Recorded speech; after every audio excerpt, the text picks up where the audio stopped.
வளையன் வாசலில் வந்து நின்று எலியிடம் பூனை கேட்டது, வீட்டுக்குள்ளே நான் வரலாமா, விருந்தாளியா என்னை ஏற்பாயா?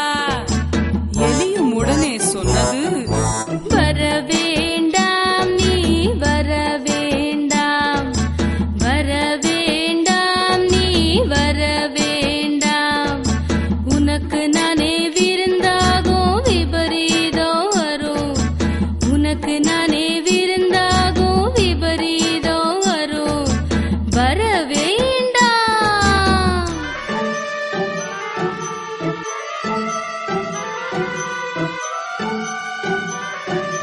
விருந்தாளியாக வரவில்லை, நண்பனாய் என்னை ஏற்பாயா?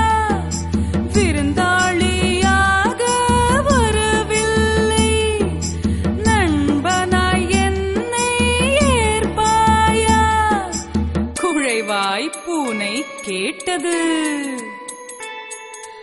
அதுவும் கூடாது